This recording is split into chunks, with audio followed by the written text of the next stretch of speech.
سورہ فاتحہ کے کثیر نام ہیں جو حدیث پاک کے اندر بھی موجود ہیں اور تفسیر کی کتب کے اندر بھی موجود ہیں۔ علماء کرام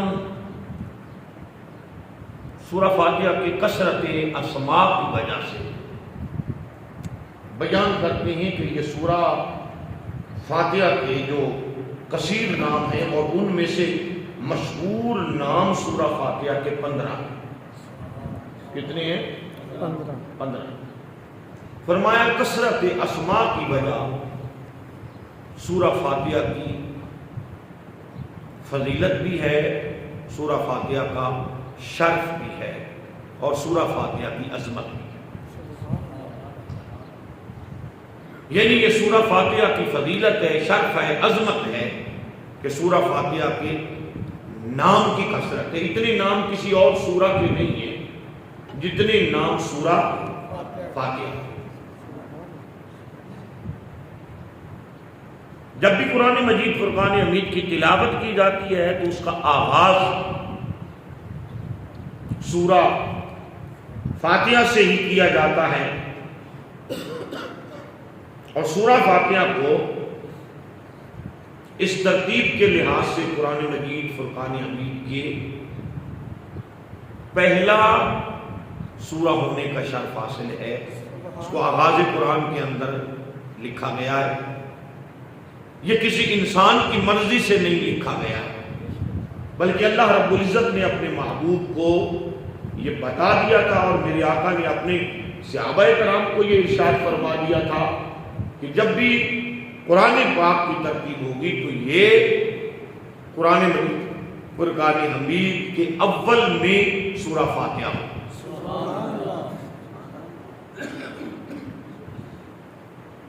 چونکہ سورہ فاتحہ قرآن مجید فرقان حمید کے اول میں ہے، بڑی توجہ کے ساتھ سماعت کرو، اس لیے اس کو سورہ فاتحہ بھی کہتے ہیں اور اس کو سورۃ الحمد بھی کہتے ہیں، اس کے آغاز کی وجہ سے، اور دوسرا اس سورہ کے اندر اللہ رب العزت کی حمد بیان کی گئی ہے، اس کی شانیں بیان کی گئی ہیں، اس کی عظمتیں بیان کی گئی ہیں، اور جہاں اللہ کی عظمت اور اللہ کی شان بیان کی جائے اس کو حمد کہتے ہیں، اس لیے اس کو سورہ الحمد بھی کہا جاتا ہے۔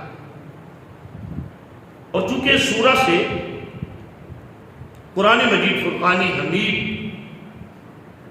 کی تلاوت کا، پڑھنے کا، سمجھنے کا، فہم حاصل کرنے کا، ادراک حاصل کرنے کا، کیونکہ اس سے آغاز کیا جاتا ہے اور اس سے قرآن مجید فرقان حمید کو شروع کیا جاتا ہے، اس لیے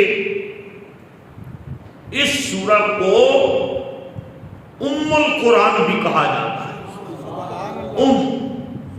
ام کا معنی جڑ، ماں کو اس لیے ام کہتے ہیں۔ ام القرآن، قرآن کا آغاز چونکہ اس سے ہوتا ہے، اس کو سارے قرآن کا ام کہا گیا۔ اس کا ایک اور نام بھی ہے ام الکتاب۔ ام الکتاب سورہ فاتحہ کا نام ہے، ام الکتاب بھی ہے، ام القرآن بھی ہے، سورہ فاتحہ بھی ہے اور سورۃ الحمد بھی، جو سورہ فاتحہ کے نام ہے۔ قرآن مجید فرقان حمید کی یعنی قرآن مجید کی اصل، جیسا کہ مشہور روایات میں آپ سنتے ہیں کہ قرآن مجید کا سارا علم اگر سمتے تو وہ سورہ فاتحہ کے اندر آتا ہے۔ اس کا ایک نام جو ہے وہ فاتحۃ الکتاب بھی ہے، مفتاح القرآن بھی ہے اس کا نام، مفتاح من چابی، قرآن کی چابی بھی اس کو کہتے ہیں، کیونکہ جب بھی ہم قرآن پاک کو شروع کرتے ہیں تو سورہ فاتحہ سے کرتے ہیں۔ نماز کے حوالے سے مسئلہ یاد رکھ لیں، ہم چاہیں گے کہ کچھ مسائل اب اپنی کتابات جمعۃ المبارک میں آپ کی روزمرہ نمازوں کے متعلق اور روزمرہ زندگیوں کے متعلق آپ کو یاد کروا دیے گا۔ ہم نے یہ سلسلہ بہت پہلے شروع کیا تھا اور کسی نوست اور کسی کی بدبختی کی وجہ سے اس کو چھوڑ دیا تھا۔ سورہ فاتحہ یہ قرآن مجید فرقان حمید کا وہ سورہ ہے جس کو نماز کی ہر رکعت میں بار بار پڑھا جاتا ہے۔ نماز کی ہر رکعت میں اس سورہ کو پڑھا جاتا ہے۔ 4 رکعتیں ہوں تو اس کو کتنی مرتبہ پڑھتے ہیں آپ لوگ؟ 4۔ فرمایا اسی وجہ سے اس سورہ کا ایک اور نام بھی ہے السبع المثانی۔ السبع المثانی اتنا مشکل نام نہیں، اس کا ایک نام کیا ہے؟ السبع المثانی۔ السبع المثانی اس کو اس لیے کہتے ہیں کہ اس کو بار بار پڑھا جاتا ہے اور اس کو بار بار دہرایا جاتا ہے، اس لیے اسے السبع المثانی کہتے ہیں۔ سورہ فاتحہ چونکہ دین کے بنیادی جو امور ہیں وہ سارے کے سارے اگر کسی سورہ کے اندر جمع ہیں، کوئی سمجھنے والا ہو تو وہ سورہ فاتحہ ہے۔ اسی لیے سورہ فاتحہ کا ایک نام سورۃ الکنز بھی ہے۔ کیا نام ہے سورۃ الکنز؟ کنز کا معنی ہوتا ہے خزانہ۔ کنز کا معنی کیا ہوتا ہے؟ خزانہ۔ ذرا کیا آپ کے سنیے گا، کنز کا معنی خزانہ۔ سورہ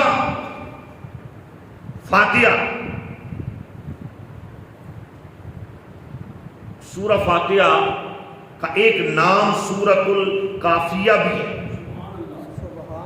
سورۃ الکافیہ بھی۔ اس ایک سورت کو اگر کوئی بندہ سمجھ لے تو یہ ایک ہی سورت اس کی دنیا کے لیے بھی کافی ہو جاتی ہے اور اس کی آخرت کے لیے بھی کافی ہو جاتی ہے۔ اس کو اگر کوئی سمجھ لے، اونچا ذرا سبحان اللہ کہیے، جیسے جاگتے ہوئے لوگ سبحان اللہ۔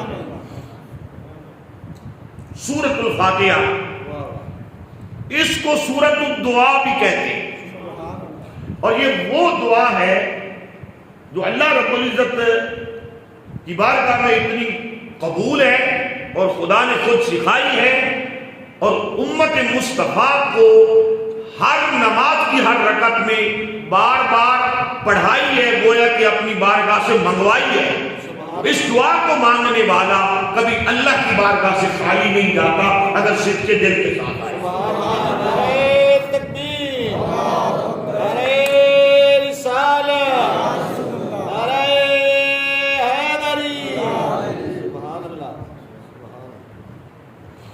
اس سورہ کا ایک نام سورۃ المناجات بھی ہے۔ یہ وہ مناجات ہیں جو اللہ رب العزت نے اپنے بندے کو خود سکھائے، اور بھی کثرت کے ساتھ سورہ فاتحہ کے اسماء موجود ہیں جو حدیث پاک کی کتب کے اندر بھی موجود ہیں، تفاسیر کے اندر بھی موجود ہیں۔ سبحان اللہ۔ یہ آپ یاد رکھ لیجیے گا، اگلے جمعے میں نے آپ سے پوچھ لیں گے، مولوی صاحب ہم اگلے جمعے خطبے کے وقت آئیں گے، آپ کیسے پوچھیں گے؟ یا جب آپ جماعت شروع کروا لیں گے تب آپ آئیں گے۔ ہم بھی سمجھدار ہیں، تیز ہیں، چلاک ہیں، ہم بلا پھنستے ہیں آپ کی جال کے اندر۔ سورہ فاتحہ کے فضائل بہت زیادہ ہیں حدیث پاک کی کتب کے اندر۔ حضرت ابو سعید بن معلہ رضی اللہ تعالی عنہ آپ بیان فرماتے ہیں کہ میں سورہ فاتحہ نماز میں پڑھ رہا تھا تو نبی کریم صلی اللہ علیہ وآلہ وسلم نے مجھے بلایا، لیکن چونکہ میں نماز کے اندر تھا اور اس وقت مجھے اس مسئلے کا پتہ بھی نہیں تھا، میں نماز کے اندر تھا تو حضور نے بلایا تو میں نے حضور کی بات کا جواب نہ دیا۔ کیونکہ اس وقت مجھے اس مسئلے کا پتہ نہیں تھا. جب میں نماز سے فارغ ہوا تو میں نے عرض کی یا رسول اللہ صلی اللہ علیہ وآلہ وسلم، میں نماز پڑھ رہا تھا تو تاجدار مدینہ صلی اللہ علیہ وآلہ وسلم نے ارشاد فرمایا، اے ابو سعید، کیا تمہیں اللہ کا یہ فرمان یاد نہیں ہے، استجیبوا للہ وللرسول اذا دعاکم، جب تمہیں اللہ بلائے اور اللہ کا رسول بلائے تو تم اللہ اور اللہ کے رسول کی بارگاہ میں پہنچ جائے.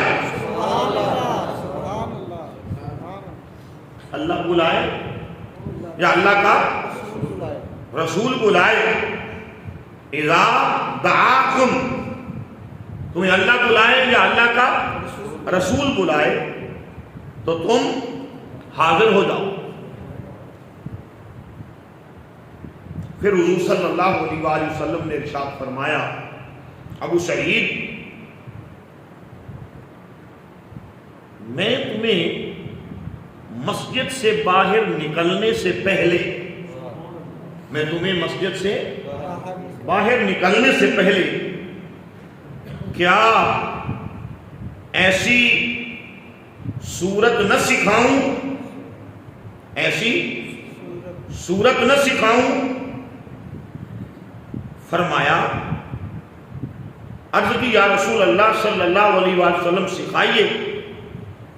تو آپ صلی اللہ علیہ وآلہ وسلم نے حضرت ابو سعید کا ہاتھ پکڑ لیا، حضرت ابو سعید کا ہاتھ پکڑ لیا اور حضور نبی کریم صلی اللہ علیہ وآلہ وسلم نے میرا ہاتھ پکڑ کر فرمایا، میں تمہیں مسجد سے نکلنے سے پہلے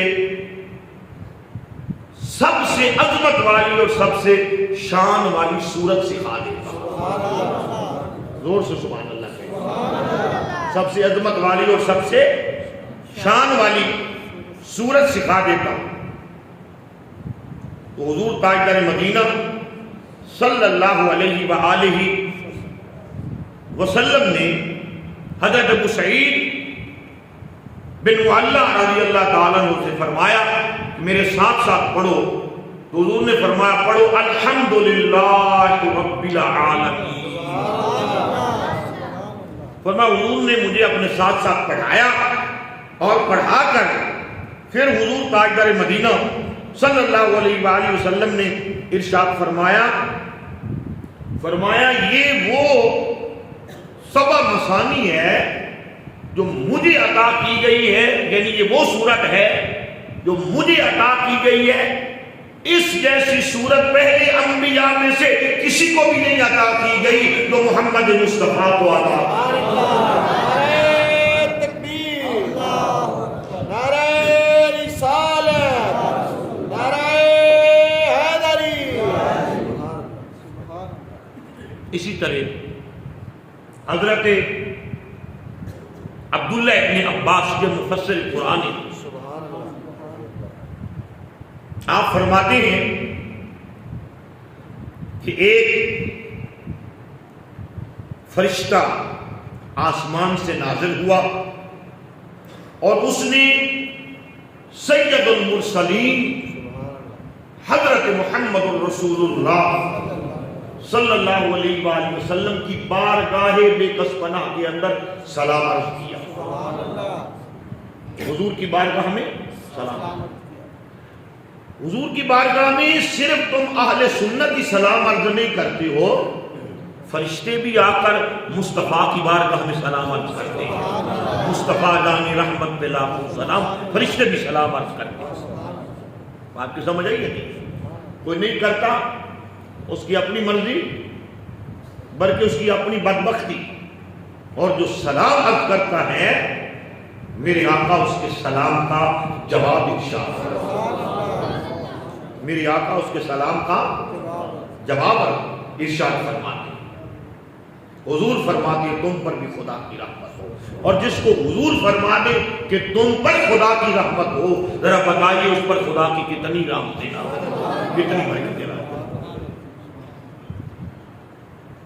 حضرت عبداللہ ابن عباس فرماتے ہیں کہ فرشتے نے جب حضور کی بارگاہ میں سلام عرض کیا تو سلام عرض کرنے کے بعد عرض کی یا رسول اللہ صلی اللہ علیہ وآلہ وسلم، آپ کو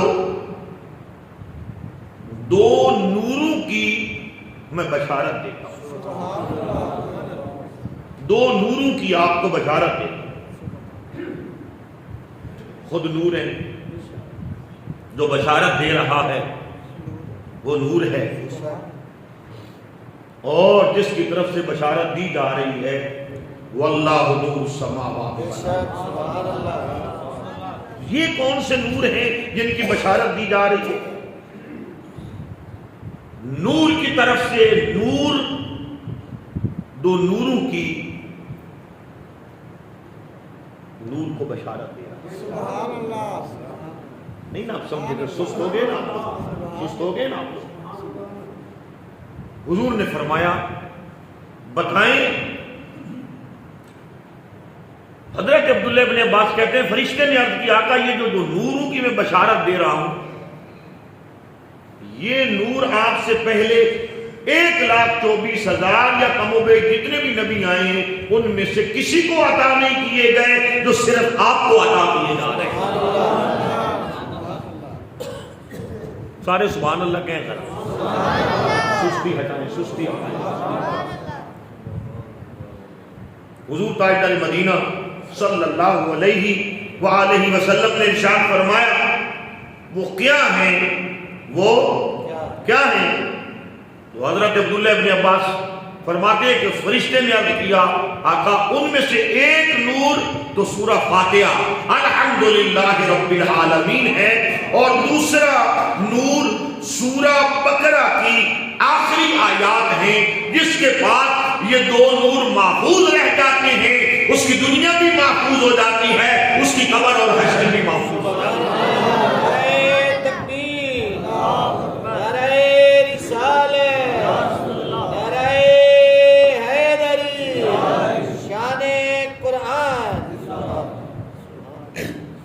کبھی آپ نے، اگر آپ نے کبھی تکلیف کی ہو، سنا ہو مولوی بیچارے کو جب ہمارا کوئی بزرگ فوت ہو جاتا ہے، اولاد بے پرواہ ہوتی ہے جو پورا سال مولوی بیچارے کی غیبت کرتی ہے، تو وہ ان کے بابا کی قبر کے دہانے کھڑے ہو کر سورہ فاتحہ بھی پڑھ رہا ہوتا ہے، اور جب آپ دفنا رہے ہوتے ہیں تو سورہ بقرہ کی آخری آیات پڑھ رہا ہوتا ہے۔ وہ اپنے باپ کو تحفہ جو اولاد نہیں دے سکتی، ہمارے مرنے والے اس بزرگ کو تحفہ دیتا ہے، تو مسکین مسلح پہ کھڑے ہونے والا مولوی دیتا ہے، جس کو ہم پتہ نہیں کیا سمجھتے اور کیا نہیں سمجھتے، اور ہمیں غیرت مندی سے اس کو بہت کچھ سمجھنا چاہیے اگر غیرت ہو انسان کے اندر۔ اور جو چونچاں کرتے ہیں ان کو آپ یہ باتیں سنا کے غیرت دلایا کریں، ان کو حیا دلایا کریں، ان کو شرم دلایا کریں۔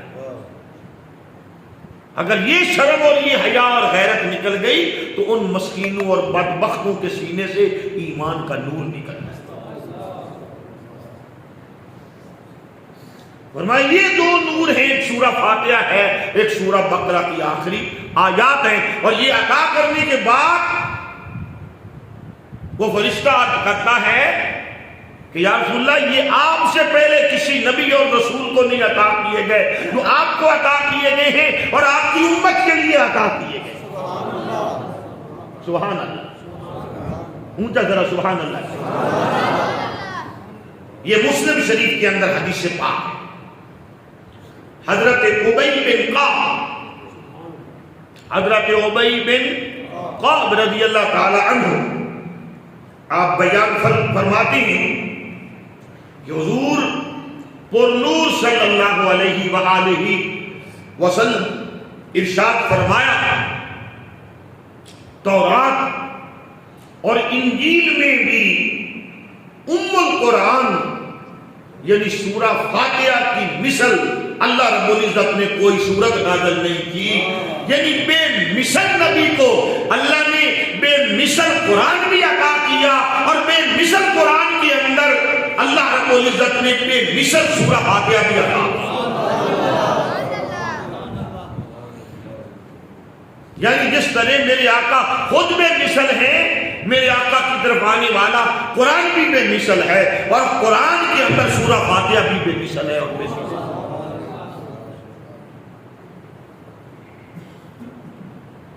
حضرت عبد الملک بن عمیر رضی اللہ تعالی عنہ سے روایت ہے، آپ فرماتے ہیں کہ نبی اکرم صلی اللہ علیہ وآلہ وسلم نے ارشاد فرمایا کہ کوئی بیماری کائنات کے اندر ایسی نہیں ہے جس کی شفا، کوئی مرض کائنات کے اندر ایسی نہیں ہے جس مرض کی شفا اللہ نے سورہ فاتحہ کے اندر نہ رکھی ہو. اس لیے اس کو سورۃ الشفا کہتے ہیں. اگر یہ پڑھی جائے اللہ رب العزت ہر مرض سے شفا عطا فرماتا ہے، اس لیے اس کو سورۃ الشفا ہے. اس لیے اس کو سورۃ الشفا کہتے ہیں کہ یہ ہر مرض کے لیے شفا ہے. ہر مرض کے لیے کیا ہے؟ شفا ہے. ہاں، مگر بات یہ ہے کہ جس زبان سے پڑھی جائے اس زبان والے کے دل کے اندر تقویٰ ہونا ضروری ہے. سبحان اللہ، سبحان اللہ. اور امت کے بھلے کے لیے پڑھی جائے، نہ کہ مال بٹورنے کے لیے پڑھی جائے. باقی سمجھ آئی یا نہیں آئی؟ اس کی زبان صاف ہو، غیبت سے صاف ہو، چغلی سے صاف ہو، جھوٹ سے صاف ہو، گالی گلوچ سے صاف ہو. اس کی زبان کبھی کینہ نہ برسائے، اس کی زبان عیب جوئی نہ کرے. ان تمام برائیوں سے وہ زبان جو صاف ہوتی ہے جب وہ سورہ فاتحہ پڑھ کے کسی کے لیے دعا کرتا ہے یا کسی مرض کے لیے اس کو پڑھتا ہے تو اللہ اس مرض کو شفا دے دیتا ہے. پھر یہ کیسے ہو سکتا ہے کہ شفا نہ ملے؟ تاجدار مدینہ کی زبان سے نکلا. سبحان اللہ. پڑھنے والے کی زبان کے اندر تو عیب ہو سکتا ہے جس کی وجہ سے شفا کے اندر تاخیر ہو جائے. آمنہ کی لال کی زبان سے نکلا ہوا ہر جملہ حق ہے اور یہ بات حق ہے کہ یہ سورۃ الشفا ہے. سبحان اللہ. بے شک. اس پر میں ایک چھوٹا سا واقعہ عرض کرتا ہوں. سبحان اللہ. ہر مشکل کی کنجیاں اللہ رب العزت نے قرآن کے اندر رکھی. سبحان اللہ. بے شک. ہر پریشانی کا حل اللہ نے قرآن میں بیان کر دیا. آپ پڑھیں، اس کو سمجھیں اور پریشانی آپ کے قریب بھی نہیں آئے. بزرگان دین فرماتے ہیں، بابا فرید رحمت اللہ تعالی علیہ کی سوانح حیات کی کتب کے اندر لکھا ہوا ہے، جب آپ ملتان شریف میں مولانا منہاج الدین کے مدرسہ میں پڑھتے تھے، اللہ والے پہلے مدرسوں میں پڑھتے ہیں. سبحان اللہ. کوئی جاہل بندہ پیر نہیں ہو سکتا. کوئی جاہل بندہ پیر نہیں ہو سکتا کہ جاہل ہو، کبھی اس نے پڑھا ہی نہ ہو، قرآن حدیث نہ آتا ہو، قرآن بھی سیدھا پڑھنا نہ آتا ہو، قرآن میں سے جو دعائیں ہیں وہ بھی غلط پڑھتا ہو، پیر نہیں ہو سکتا. وہ لباس خضر میں چور پھر رہا. اللہ والے باقاعدہ دین کا علم حاصل کرتے. مولانا منہاج الدین کے مدرسے میں پڑھا کرتے تھے. حضور فرید الدین گنج شکر رحمت اللہ تعالی. بچپن تھا، چھوٹی عمر تھی، استاد کے گھر چوری ہوئی، ڈاکہ ہو گئے. یہ باتیں آج کل کے نوجوانوں کی سمجھ میں نہیں آتی. یہ اولیاء کرام کی کرامات ہوتی. بے شک. بے شک. 2-4 دن استاد صاحب 2 دن سبق پڑھانے نہیں تشریف لائے. طالب علموں نے عرض کی، فرید آپ استادوں کے گھر تشریف لے جاتے ہیں، چھوٹے بچے ہیں، آپ چھوٹے ہیں، تو آپ استادوں سے پوچھیں کوئی ہند سے آیا ہے، کوئی سندھ سے آیا ہے، تو آپ سبق پڑھانے نہیں تشریف لا رہے، استاد بڑے پریشان تھے، مغموم تھے۔ فرمایا فرید تمہیں سبق پڑھنے کی ہے، ہمارے گھر میں ڈاکہ ہو گیا ہے، 2 دن بعد بچی کی بارات آنے والی ہے، ہم پریشان ہیں۔ ساتھ ہی کہیں ڈھیلا پڑا تھا، لیا کچھ پڑا، پھونک ماری، اس کو سونا بنا دیا۔ سبحان اللہ سبحان اللہ۔ بہرحال انتظام ہو گیا۔ مدرسے کے باقی مولویوں نے بھی اس بات کو سنا، دیکھا، سمجھا، سب نے ایک پروگرام بنایا، سونے والوں، جاگنے والوں، ہوشیار رہنا، جی سب نے پروگرام بنایا، سب نے سورہ فاتحہ پڑھنی شروع کر دی۔ چھوٹا ڈھیلا، بڑا ڈھیلا، مدرسے کی دیواریں، شام تک پڑھا، کچھ نہ ملا، پھونک مارتے مٹی اڑتی منہ میں پڑتی۔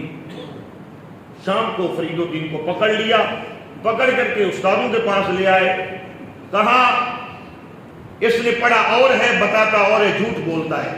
فرمایا جو جھوٹ بولے وہ فرید نہیں ہو سکتا۔ سبحان اللہ سبحان اللہ۔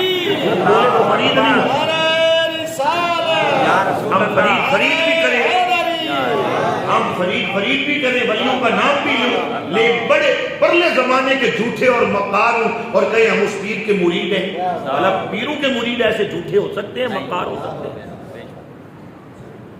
فرمایا وہ فرید نہیں ہوتا جو جھوٹ بولتا۔ اللہ سبحان اللہ۔ فرید یکتا، انوکھا، نرالا، وہ فرید نہیں ہو سکتا۔ فرمایا میں نے سورہ فاتحہ ہی پڑھی تھی۔ سبحان اللہ۔ انہوں نے کہا پھر ہم نے بھی وہی پڑھی ہے، ہم نے کتنی مرتبہ پڑھی ہے۔